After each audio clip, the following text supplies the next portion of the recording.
사람은 누구나 근심 없는 세상을 원합니다. 그래서 현대 문명은 근심을 해결하고 유토피아를 꿈꾸면서 끊임없이 노력을 합니다. 그러나 문명이 발달할수록 오히려 근심과 걱정은 더 많아집니다. 소유가 많으면 근심이 없을 것 같지만 그렇지가 않습니다. 자동차가 없을 때에는 교통사고 때문에 근심해야 할 필요가 없었습니다. 핸드폰이 없을 때 차라리 편했던 것 같아요.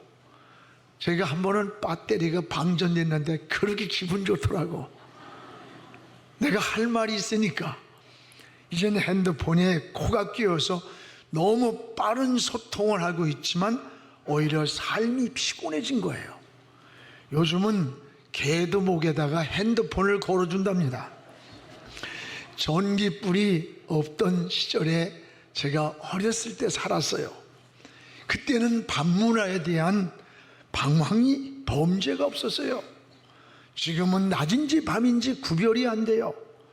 가정이 파괴되고 정신이 황폐해지고 육체가 병듭니다. 시골에 가면 도로변에 가로등이 있는데 그 가로등의 불빛 때문에 곡식이 잠을 못 잔대요. 그래가지고 곡식이 영구로 가질 않는 겁니다. 이게 제가 농담하는 줄 아나 봐? 진짜입니다. 곡식이 익질 않는데 그 가로등 불 때문에 자연 환경에 무서운 질서 파괴라는 겁니다. 옛날에는 스트레스가 뭔지도 모르고 살았어요. 지금은 가장 많이 받는 게 뭐냐? 스트레스라는 스트레스. 병원에 가서 진단이 잘 안 되면 의사 선생님이 그 스트레스 받아서 그렇다더라고. 나도 의사 같더라고. 아주 간단해 진단이. 왜 현대인들에게 그렇게 스트레스에 쌓여 산다는 거죠. 여러분, 문명의 혜택을 누리면서도 이름 모를 병들이 너무나 많습니다. 우리 주님이 이 땅에 오셔서 새하늘과 새 땅을 이루는 그날까지는 근심이 떠날 날이 없는 게 세상이라는 것을 기억해야 돼요. 그런데 성경에는 근심에도 종류가 있다고 했습니다. 근심이 무익한 근심만 있는 것이 아니고 유익한 근심이 있음을 소개하고 있습니다. 오히려 하나님의 뜻대로 하는 근심은 그 결과에 소망이 되고 우리를 회개하게 만들고 또 어그러진 인생을 바로 살게 하는 거룩한 근심이라고 했어요. 맞습니다. 그래서 오늘 10절에 보면 하나님의 뜻대로 하는 근심은 후회할 것이 없는 구원에 이르는 회개를 만들고 세상 근심은 사망을 만든다는 겁니다. 여러분, 근심이란 말은 고통 또는 슬픔이라고 하는 뜻이에요. 같은 근심이라도 어떤 방향에서 어떤 마음으로 근심을 하느냐에 따라서 그것이 결과의 사망이 될 수도 있고 오히려 생명이 될 수도 있다는 겁니다. 여러분, 신앙 안에 살면서도 하나님을 바라보지 않고 하나님의 품을 떠나서 인간적인 생각, 인간적인 방법, 인간적인 근심은 무익한 겁니다. 그래서 요한복음 14장 1절에 너희는 마음에 근심하지 말라. 이 세상 근심하지 말라는 거예요. 세상 근심은 할수록 고통이 오고 슬픔이 오는 거예요. 그러나 하나님의 뜻대로 살기를 원해서 어떻게 하면 하나님 뜻대로 살까? 어떻게 하면 하나님을 위해서 살까? 이렇게 살면 안 되는데 이렇게 하나님의 뜻을 살기 위해서 하는 근심은 후회할 것이 없고 그 결과는 생명에 이르게 된다는 거예요. 사랑하는 여러분, 오늘 여러분은 어떤 근심에 사로잡혀서 인생을 살아갑니까? 세상 근심입니까? 아니면 하나님의 뜻대로 살기를 사모해서 하는 근심입니까? 무엇보다 우리 그리스도인들은 따라합시다. 세상 근심은 버려야 한다. 버려야 한다. 버리는 거예요. 버리는 거. 오늘 10절을 우리 같이 읽어보겠습니다. 하나님의 뜻대로 하는 근심은 후회할 것이 없는 구원에 이르게 하는 회개를 이루는 것이요, 세상 근심은 사망을 이루는 것이니라. 오늘 세상 근심은 그 결과가 사망이라고 했습니다. 이런 근심이 어디서 오는 겁니까? 염려, 걱정, 두려움, 절망에서 오는 것이 세상 근심이에요. 신앙생활을 하면서도 마음속에 염려와 불안과 이런 마음이 지배하면 우리의 삶이 흔들립니다. 이 염려라는 말을 메림나라고 하는데, 그 말은 마음을 나눈다, 마음을 쪼갠다는 뜻이에요. 여러분, 염려와 근심이 우리 마음에 들어오면 우리 마음이 쪼개지는 거예요. 우리 마음이 나누어지는 거예요. 그래서 마음 안에 염려, 근심이 들어오는 순간 우리 마음에 있는 평안이, 기쁨이, 안식이 다 새나가는 거예요. 빠져나가는 거예요. 그래서 주님도 내가 염려함으로 키를 한 자나 더 할 수 있느냐? 이 말은 염려가 무익한 거라는 거죠. 영국의 문호 셰익스피어는 염려와 근심은 생명을 죽이는 적이라 했어요. 생명을 죽이는. 여러분, 세상 근심은 우리의 건강만 해칠 뿐 아니라 우리 삶 전체를 파괴하는 독과 같은 거예요. 시카고의 로스 대학교 메디컬 센터에서 65세 이상 되신 어른들에게 대상으로 이 걱정, 스트레스에 대한 반응을 조사해 가지고 결과를 보고와 발표하는 걸 봤어요. 누가 알츠하이머병, 즉 치매가 이 노년에 많이 오는가 조사해 봤더니 걱정이 많고 스트레스에 민감한 사람일수록 노년에 치매에 걸릴 위험이 무려 2배가 넘더래요. 2배가. 여러분, 정신 차려요. 정신 차려. 뭐 염려하고 근심하고 스트레스 쌓였다고 해서 뭐 됩니까? 세상 근심은 이렇게 영혼을 파괴한다는 거예요. 우리 정신과 육체의 건강까지 파괴하는 무서운 독이라는 것을 기억해야 됩니다. 여러분, 믿음을 떠나 세상 근심에 사로잡힌 사람들을 보면요, 특징이 있어요. 문제를 만났을 때 인간적이에요. 신앙인이면서도. 그리고 사람 방법으로 자꾸 뭘 하려고 머리를 돌리고 상상을 하고 이래요. 물론 해야 되지만요, 우리 그리스도인은 사는 방법이 다른 거예요. 이렇게 인간적인 거, 인간의 방법으로만 살려고 하면 여러분, 늘 근심, 걱정, 염려보다 떠날 날이 없고, 그리고 삶이 황폐해지는 겁니다. 성경에 사울이 그랬습니다. 사무엘상 28장 7, 8절에 보면 다윗을 미친 개처럼 죽이려고 쫓아다니는 거예요. 할 수 없이 다윗이 적군인 블레셋으로 도망갔어요. 그런데 블레셋은 강해요. 그들이 쳐들어온다는 소식이 들리는 거야. 이 사울왕이 불안하니까 변장을 하고 어딜 갔느냐? 신접한 여인을 찾아간 거예요. 신접한 여인이 뭐예요? 오늘날 무당 점쟁이, 하나님을 섬기는 왕이 신접한 여인을 찾아가 미래를 묻는 거야. 인생의 길을 묻는 거예요. 얼마나 초라하고 얼마나 불안하고 두려운가를 잘 볼 수가 있는 겁니다. 여러분, 하나님 떠난 이런 거예요. 믿음 떠난 이런 삶을 사는 거예요. 유다가 그러잖아요. 자기 스승을 은 30냥에 팔아버리고 마음이 불안하고 근심과 두려움이 생기니까 하나님 앞으로 찾아오지를 않고 어디로 갔어요?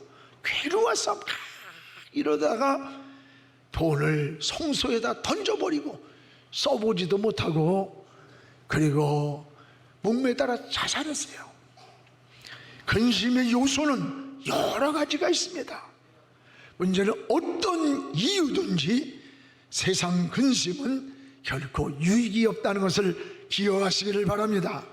이런 것들은 우리의 영혼을 황폐하게 만들어요. 우리의 가정을, 행복을, 마음을, 육체를 무너뜨리는 거예요. 그래서 세상 근심은 사망이라 해서 사망. 그러면 이런 세상 근심의 출처 어디서 생기는 것일까? 따라합시다. 믿음을 떠난 환경. 여러분, 그리스도인이 믿음을 떠난 환경에서 이런 근심, 걱정, 염려가 찾아온다는 걸 알아야 돼요. 우리가 환경을 바라보고 사람만 바라보면 근심의 사슬에서 벗어날 수가 없어요. 신앙은 환경을 보는 게 아니고 사람을 보는 게 아니라 하나님을 바라보는 거예요. 자꾸 환경을, 믿음을 떠나 바라보니까 그 환경에 갇히는 거예요. 독수리 이야기가 있습니다. 산골에 사는 한 소년이 산에서 독수리 새끼 한 마리를 잡았습니다. 철사로 다리를 꽁꽁 묶어서 먹이를 주면서 마당에서 키웠어요. 독수리는 날아가겠다고 매일같이 수없는 날갯짓을 했지만 그럴 때마다 철사가 팔목을 묶고 있기 때문에 그 다리에서 피가 나는 거예요. 어느 날 독수리의 다리에서 철사가 풀어졌습니다. 그러나 독수리는 날갯짓을 하지 않고 접고 그냥 돌아다니면서 이곳저곳을 헤매면서 먹이만 찾고 있더래요. 왜 그럴까요? 나는 날 수 없어. 나는 묶여 있어. 그래서 사람으로만 이런 생각을 했기 때문에 날개를 피지 않고 나르지를 않더라는 거예요. 여러분, 신앙도 마찬가지입니다. 하나님의 능력을 바라봐야 할 우리가 바라보지 않고 자기의 조건과 환경만 바라볼 때 그 생각이 환경에 갇히는 거예요. 우리 생각이, 마음이 환경에 갇혀서 근심, 걱정, 염려에서 벗어나지를 못하는 겁니다. 여러분, 칼빈 강요에 보면 신앙은 뭐냐? 문제 넘어 문제 건너편에 계시는 하나님을 바라보는 게 믿음이라는 거예요. 우리 앞에 많은 산적한 문제들이 있을지라도 그 문제 넘어 계시는 하나님, 그 하나님을 바라보고 나가는 게 믿음인 겁니다. 그래서 여러분, 세상은 끝이라고 할 때 하나님은 시작이 되는 거예요. 의사가 죽는다고 하는데 하나님이 산다고 하면 사는 거예요. 우리는 실패했지만 하나님이 일으켜주면 일어난다고 믿는 거예요. 사랑하는 여러분, 믿음을 떠난 환경이 우리 마음을 가둬놓는 거예요. 생각을 가둬놓고. 그래서 근심과 걱정으로 빠져나가는 거예요. 우리 앞에 있는 많은 산적한 인생의 문제 앞에서 그 건너편에 계시는 저 전능하신 하나님을 바라보시기를 주의 이름으로 축원합니다. 또 하나는 세상 근심은 따라합시다. 잘못 살았을 때 찾아온다. 우리가 잘못 살았을 때 세상 근심이 찾아오는 거예요. 저 아담과 하와를 보세요. 왜 에덴에 숨었어요? 두려웠어요. 불안했어요. 그게 숨은 거예요. 잘못 살았기 때문에. 뭔가 떳떳하지 않을 때에 우린 세상 근심에 사로잡히는 거예요. 오늘 여러분 가인을 보세요. 창세기 4장 14절에 보면 이렇게 고백합니다. 동생 아벨을 죽이고 나서 편안한 게 아니야, 떳떳한 게 아니야. 그러니까 이렇게 말합니다. 물은 나를 만나는 자가 나를 죽이겠나이다. 그 당시에 가인 아벨밖에 없어요. 여러분, 누군가가 만나면 나를 도와주고 반기는 게 아니라 모든 게 대적으로 보이고 모든 게 두려움으로 보이는 거예요.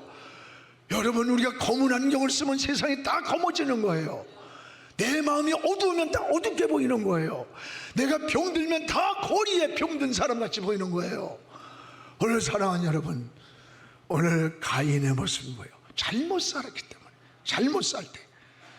오늘 저는 하루를 지내고 잠자리에 들기 전에, 여러분, 하루를 지나고 잠자리에 들기 전에 하나님 앞에 내 마음속에 꺼림칙한 거, 때로는 마음에 세상 근심이 남아있다면 그거를 가지고 품고 잠자리 들어가면 안 돼요. 여러분, 근심의 원인이 뭔가? 왜 남의 마음, 내 마음이 이렇게 편하지 않을까? 왜 근심일까? 왜 무거울까? 불안할까? 그 원인을 생각하세요. 그리고 평안한 마음을 회복하도록 주님의 보혈로 여러분 영혼과 마음을 치료해달라고, 씻어달라고 기도해야 되는 거예요.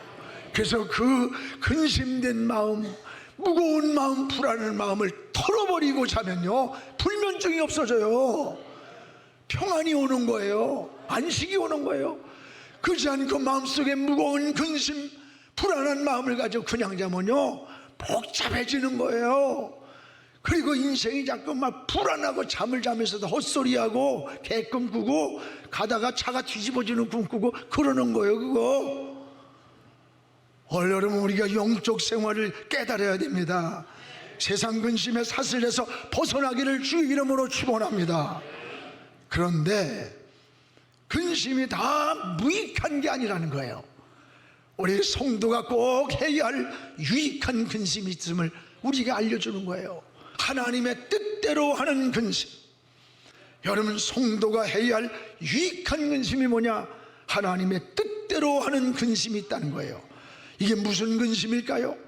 하나님이 기뻐하시고 원하시는 것이 무엇인가를 생각하는 거예요. 어떻게 하면 하나님을 기쁘게 할까? 어떻게 하면 하나님의 뜻대로 살까? 이렇게 살면 안 되는데 왜 내가 이런 짓을 했을까? 잘못을 뉘우칠 때 용서를 구하고, 주님 기뻐하는 일이라면 목숨 걸고 달려가고 신앙으로 살려고 하는, 이게 거룩한 하나님의 뜻대로 하는 근심이라는 거예요. 여러분, 그래서 때로는 우리가 잘못 살 때 있어요. 실수할 때 있어요. 죄질 때도 있어요. 이럴 때에 그냥 아이 무관하고 뭐 그럴 수 있지 뭐 어쩔 수, 아니에요. 잘못 살았을 때 막 애통을 하면서, 여러분 회개하면서 하나님 앞에 나가는 거, 이걸 거룩한 근심이라는 거예요. 여러분, 잘못 살았을 때 막 괴로워하면서 몸부림을 치는 거예요. 여러분, 성경에 다윗이 그랬잖아요. 시편 21편을 여러분 읽어보잖아요.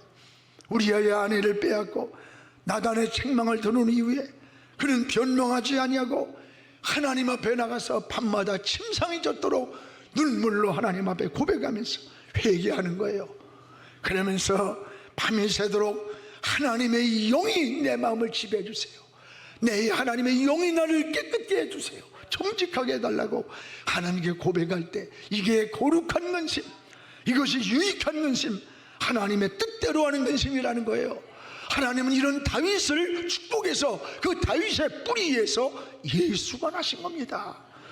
하나님은 완전한 사람 아니에요. 허물 실수 많아도 괜찮아요.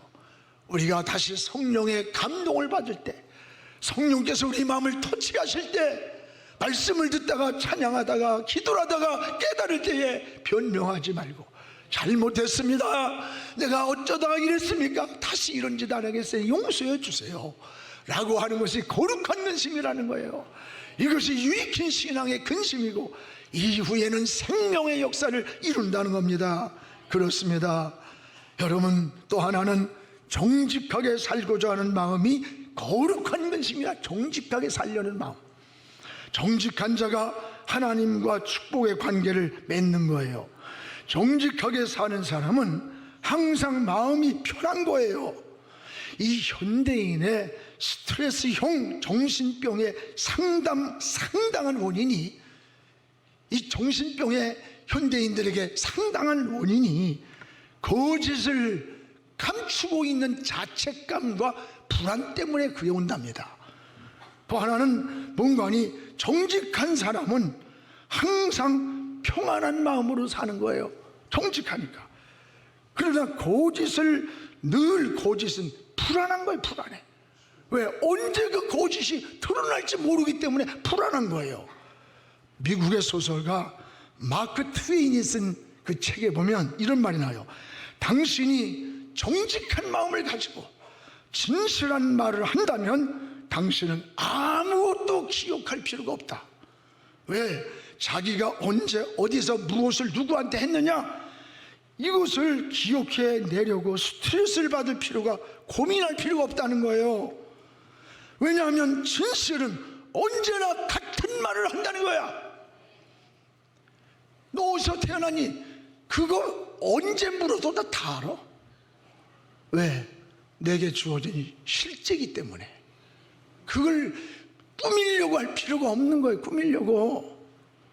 오늘 여러분, 거짓을 말하면 늘 기억해 놔야 이게 거짓말이 안 되니까 스트레스를 스스로 받는다는 거예요.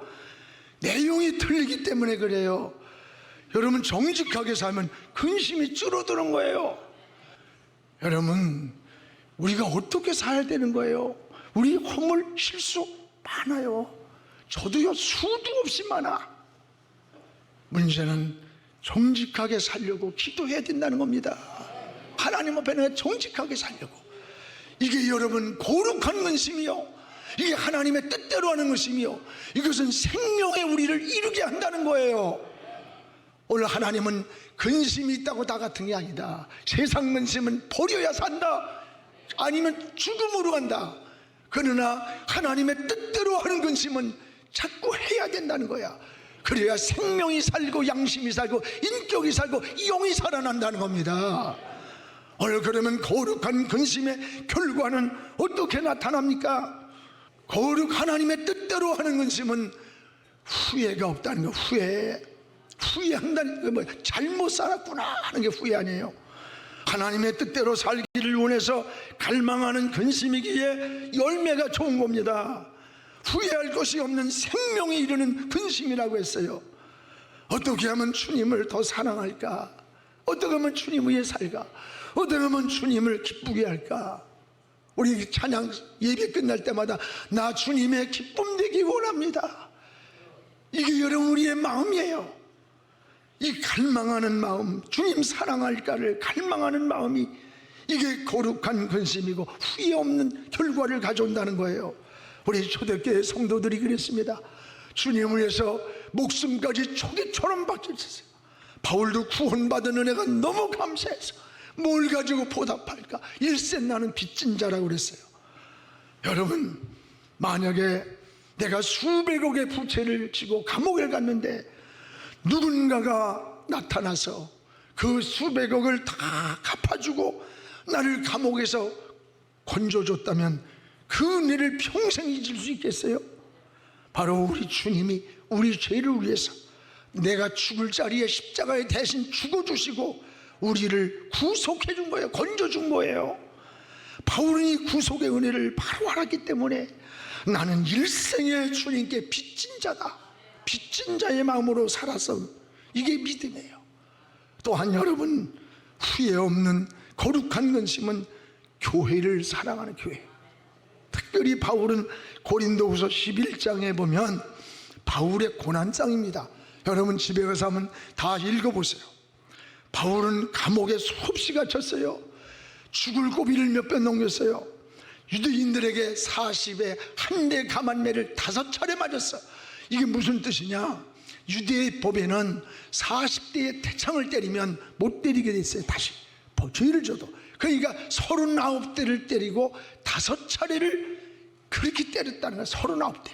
유대인의 채찍에는 끝에 쇠를 달아서 때리면 옷을 벗겨놓고, 이게 가죽들이 휙 감으면서 쇠가 끝에 닿는 것에 피가 튀며 살이 찢어지는 무서운 고문이에요.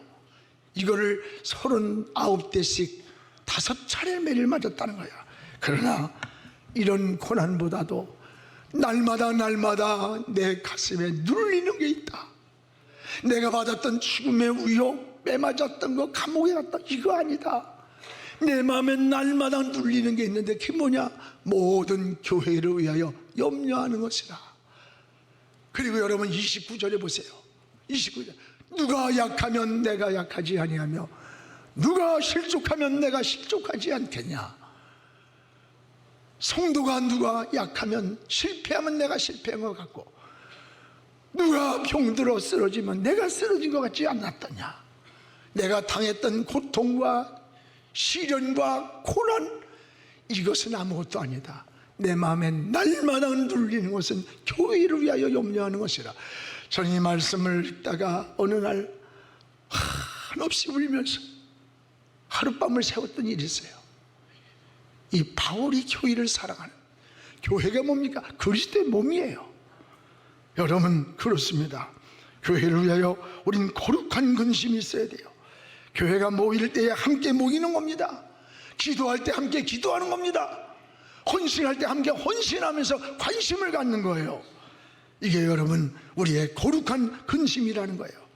사랑하는 성도 여러분, 지금 이 시대에는 거룩한 근심이 필요한 시대예요. 세상 근심을 버리십시오. 이제 마음속에 세상 근심을 버리시기 바랍니다. 그리고 하나님의 뜻대로 하는 거룩한 근심을 갖기를 바랍니다. 이게 은혜와 축복이 되는, 회복되는 비결입니다. 어떻게 하면 믿음대로 살까? 어떻게 하면 하나님을 기쁘게 할까? 때로는 자신과 이웃과 교회를 위해서, 그리고 내 나라 내 조국을 위해서 때로는 눈물을 경험하기도 하고 금식도 하고 철야도 하고 작정기도도 하면서 거룩한 근심이 필요한 거예요. 이러한 거룩한 근심 위에 하나님의 진정한 은혜, 진정한 축복과 영생과 평안과 하나님의 축복이 있다는 것을 기억하시기를 주의 이름으로 축원합니다.